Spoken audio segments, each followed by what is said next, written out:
随便来的，穿的真没品。人这么多呀？我都硬反了。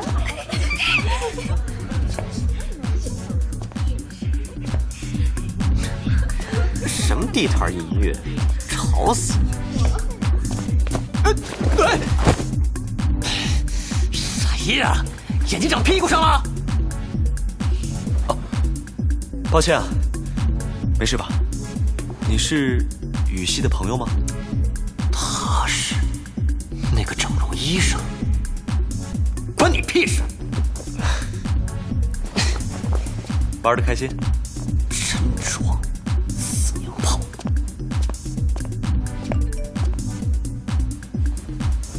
来2楼包厢找我。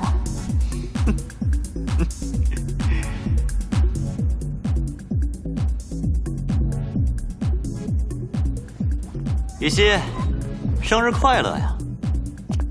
尤其是又能再见到我。是啊，林院长，网上都传言您跟韩小姐是情侣关系，今天您为她办这个晚会，是不是一种回应啊？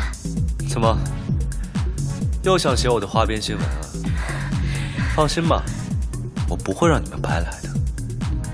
今晚，我专门为你们准备了精彩的节目。做漂亮女人的滋味怎么样？是不是棒极了？虽然你从头整到了尾，但是只要你漂亮，想找你的男人都能排成队吧？是啊，漂亮也是一种权利。但是所有事情都是有代价的。如果没有招来你这种像苍蝇一样的人，那该多好！你说什么？你叫我来，就是要惹我不开心吗？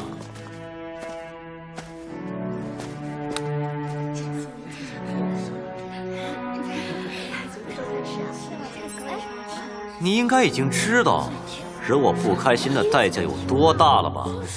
天哪，这不是那个爆料的吗？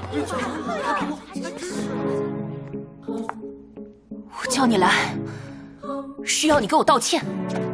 道歉？哇，你好可怜啊！几天不见又发癫了吧？话和你说的明白点吧。以前你长得那么丑，就活该被人骂。如果不是你自己也嫌自己恶心，你去整容干什么？你这种人，根本不会因为以貌取人而感到羞愧。无论相貌丑还是美，是化妆还是整容，都是每个人自己的生活，凭什么要比别人？教我做人，有配吗？这瓜是反转了吗？上热搜了，男人的简直没一个好东西，要被报警了。话给传到这儿来了，到现在都没有。队长，我们再等等。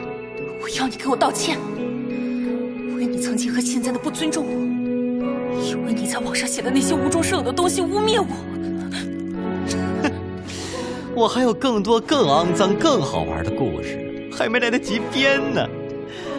韩雨熙，我一定会想方设法搞臭你，让你再也翻不了身。你笑什么笑？你少他妈看不起人！你以为长了容就了不起吗？是吗？那是吗？你找死啊！快去2楼！是。